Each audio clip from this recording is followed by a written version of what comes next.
Kamusta at maligayang pagbabalik. Module 2, tatalakayin ang aking simula, kung nasaan ako ngayon at bakit. Bago sumabak, ibahagi ko muna ang tungkol sa sarili ko.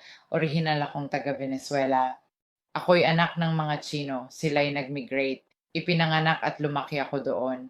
Ako ang pinakamatanda sa 5 magkakapatid. Sa edad na 17, nagpasya akong lumipat sa US at magtayo ng buhay dito. Kwento ng nagsimula ako sa real estate. Aksidente ito. Wala akong intention magkaroon ng real estate. Gusto ko ang trabaho ng 9 to 5. Marahil tatawa ka, bakit gusto niya ang 9 to 5? Nung lumalaki ako, may restaurant ang magulang ko. Gusto kong tawaging sweatshop. Ang aking mga magulang ay nagtrabaho ng maraming oras at ito ay pag-aari ng pamilya. Ang mga magulang ko manager at kusinero. Kami ng mga kapatid kong babae, mga tagapaglingkod. Ang pagpapakita ng mga batang naghihintay ng mesa ay nagtuturo ng disiplina. Bilang bata, di mo na-enjoy ang paghihintay at pagdadala ng pinggan at iba pang gayon. Ang paglipat mula sa 80 oras kada linggo o pagkatapos ng paaralan at sa mga weekend papunta sa trabaho ng 540 oras kada linggo, okay lang sa akin. Maganda talaga ito, dahilan kung bakit ako pumunta dito at halos naging buhay ko nung ako'y bata pa. Ngayon nang magpasya akong lumipat sa US, 2 taon na akong nasa kolehiyo at 19 na ako sa totoo lang. Ang aking mga magulang nakapag-ipon ng pera at nagpaplano para sa maagang pagreretiro, pero hindi nila alam ang gagawin. Hindi ko masyadong nauunawaan ang stock market, kaya mas gusto ko na lang mag-focus sa real estate business. Napanood ko na ang maraming palabas sa TV. Sigurado akong alam mo ang channel na yon. Akala ko madali ang pamamahala ng real estate, pero hindi pala. Masakit talaga, pero hindi ko babaguhin ito dahil nasa kinaroroonan ako dahil sa mga karanasan na yon. Ay mas kaya 19, ito ay mga 1 taon o 2 taon bago sumabog ang krisis sa pinansyal. Maaring isipin mo na ang mga presyo ay napakataas, napakamahal, pero hindi ko alam ang mas maganda. Ako ay 19 taong gulang lamang. Ang mga magulang ko ay nag-ipon ng pera sa Diyos na lamang ang nakakaalam kung gaano katagal at nagsisimula sila sa pagreretiro nang walang alam sa perang iyon. Hindi ako masyadong alam sa stock market at sa tingin ko maganda na hindi ako nag-invest noon. Tinanong nila ako, Lucy, maaari mo bang hanapin ang paraan upang tulungan kami palaguin ang pera sa isang mas pasibong paraan? At ang tanging bagay na pumasok sa isip ko ay ang real estate. Kaya sinimulan ko ang paghahanap. Nakipag-ugnay ako sa isang realtor. Sinabi ko, ito ang aking mga paglalarawan. Ito ang hinahanap ko. Sa simula, akala ko magiging maganda tulad ng sa TV. Pero dumating ang katotohanan na pagtanto mo hindi ganon. Nakuha ko pera at nakahanap ako ng lugar. Sa totoo lang, napaka-intuitive sa akin ng real estate nung panahong iyon. Alam ko na kung ano ang dapat kong hanapin sa magandang lokasyon, malapit na mga tindahan at mga lugar ng trabaho. Kaya ang komponente mismo ay talagang madali para sa akin. Kaya binili namin ang lugar na ito. Ako mismo nanirahan do'n, natutunan ko lahat ng detalye sa pagpapatakbo ng real estate.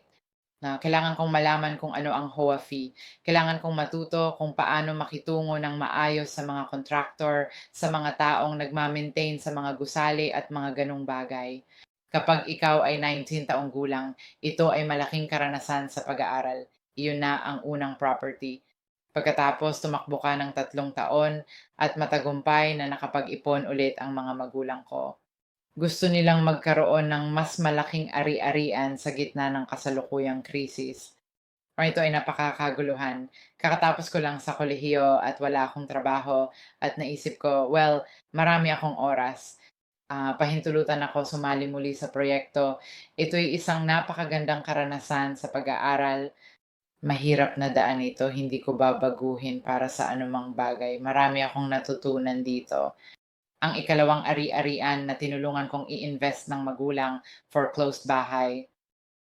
Isa sa mga bahay na binili ng mga naunang may-ari para sa pangkat na pagbabahagi. Sa maikling salita, ito ay tila isang murang uri ng hotel na may mababang presyo. napakaduda sa pamantayan ng pamumuhay. Hindi ko maintindihan kung paano nakatira ang mga tao sa ganitong lugar, pero natutuwa ako na tayo ay nakipaglaban at nagbago ang sitwasyon. Ang bahay sa panahon na iyon ay nagkakahalaga ng hindi hihigit sa $250,000. Disyembre 2018, 1.2 milyon. Ginawa namin ang kabuuan ng pagbabago kaya't ibinaba ko ang lahat ng mga pader. Nakikipagtransaksyon ako sa mga kontratista, kailangan kong makitungo sa mga elektrisyan, malaman ang tamang rate at trabaho. Kinabukasan, nag-drive ako sa paligid ng Home Depot Lowe's upang hanapin ang pinakamagandang mga deal. Ang itinuturo nila sa iyo sa pamumuno ay kung maglalaan ka ng tiyak na oras para sa paglipat, hindi totoo iyon.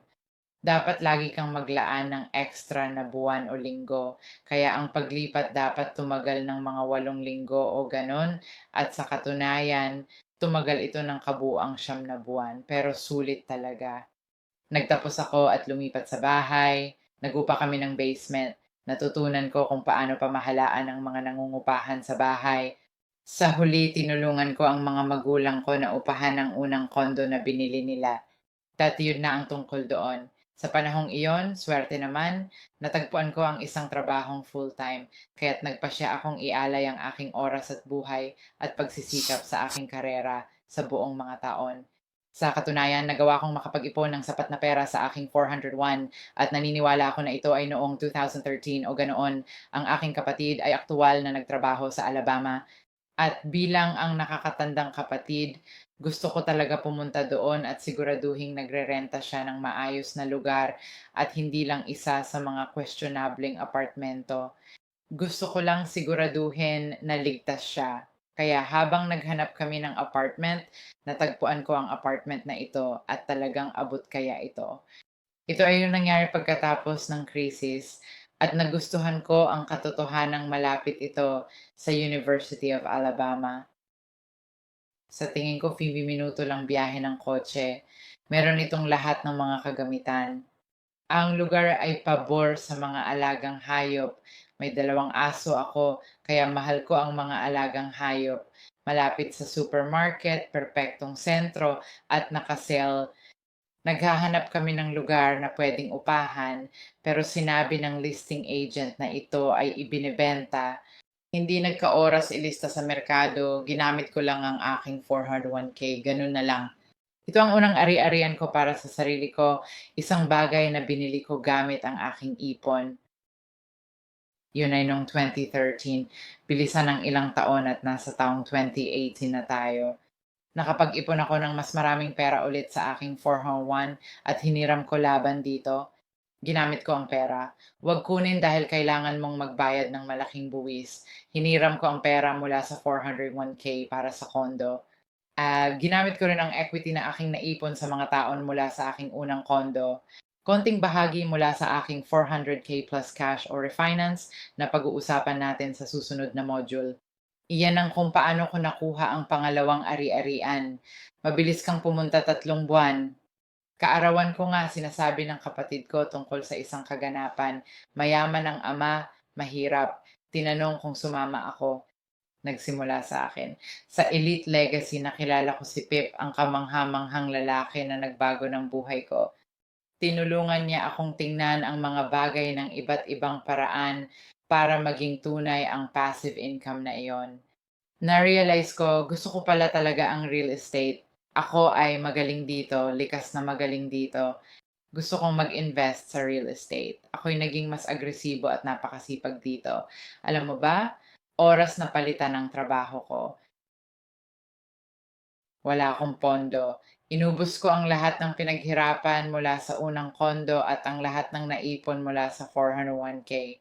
Kaya kailangan kong hanapin ang paraan upang makakuha ng mas maraming equity o pera. Nagsimula akong pumunta sa mga lokal na RIAS at maraming symposium sa Elite Legacy. Sinubukan ko ang paghahanap sa Google at YouTube, pati na rin ang pakikipag-usap sa mga bangko at iba pa para malaman ang mga pagpipilian ko.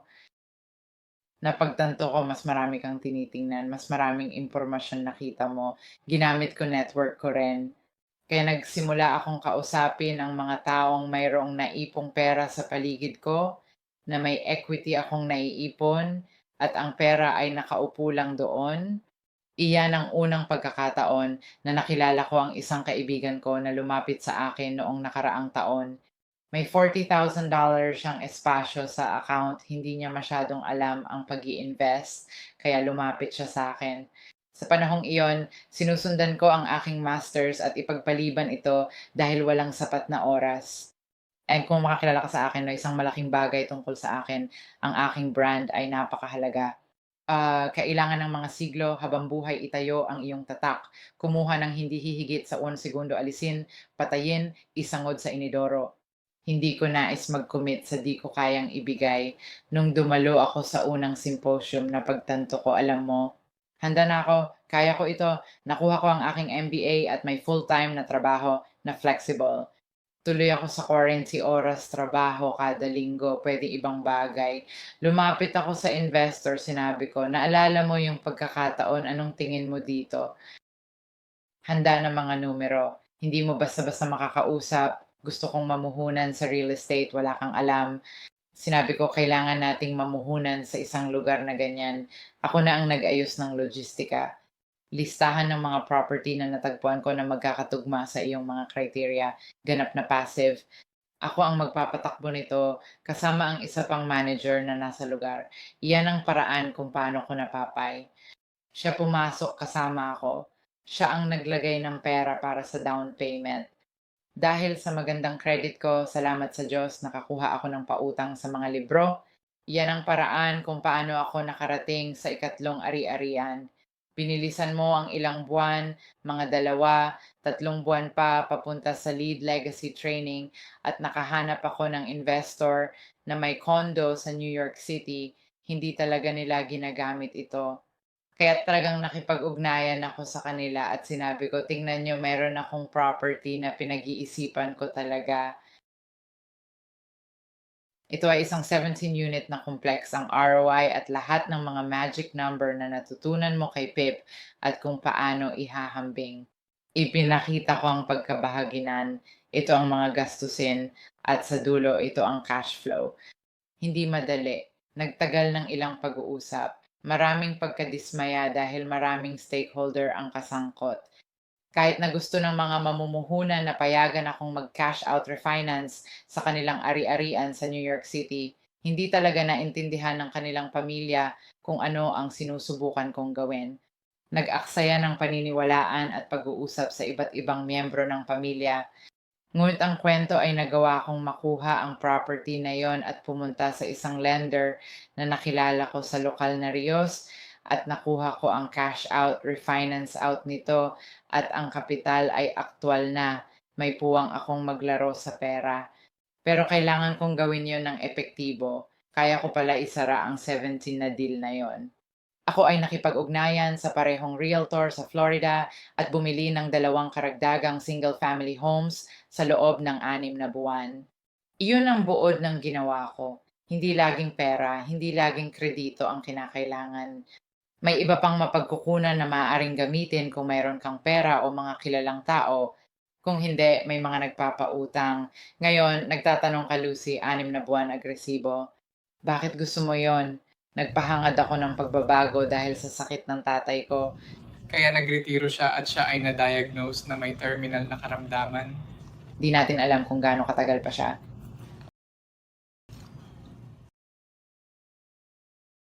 Mama, Lucy, ayaw ko talaga pag-usapan ng personal kong buhay sa mga taong wala akong connection. Hindi talaga trip yan sa akin.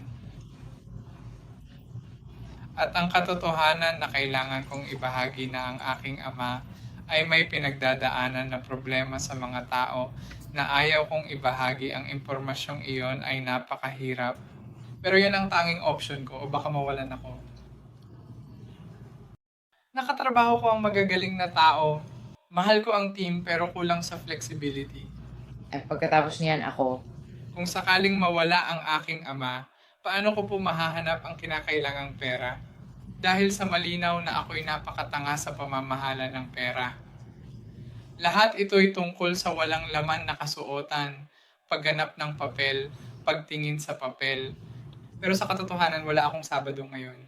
Kaya ngayon ang tanong ko sa iyo ay, nasaan ka? Kailangan mong suriin kung ano ang nasa plato mo. Magkano ang pera mo sa iyong savings account? May 401 ka ba?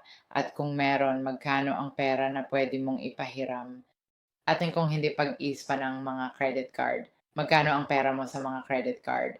Ginagamit ko ang mga credit card para malunasan ang maraming gastos sa pagpapalit sa loob ng 6 na buwang panahon habang nagtatrabaho at nagpapalawak ng aking portfolio. At kung hindi, mayroon ka bang asawa? Mayroon ka bang sino man na handang magnegosyo sa iyo ng ganito rin kagaya ng ginawa ko? Baka maging tahimik na kasosyo ang taong iyon. Handa silang magbigay sa iyo ng pera at may interes na pwede mong negosyahin sa kanila. Kapag umupo at tiningnan ang mga numero at naalala, ang mga video na ito ay hindi nakalista. Gumagawa ako ng pagsusulit para malaman kung gaano kong maaaring ibahagi na kapakipakinabang sa iyo. Ang pag-subscribe sa YouTube channel ko ay malaking tulong. Malalaman ko na natatagpuan mo ang kapakipakinabang na impormasyon. Huwag mag-atubiling mag-iwan ng komento. Masaya ako sagutin ang mga tanong mo sa bawat video na mayroon ka. Hanggang sa muli. Paalam.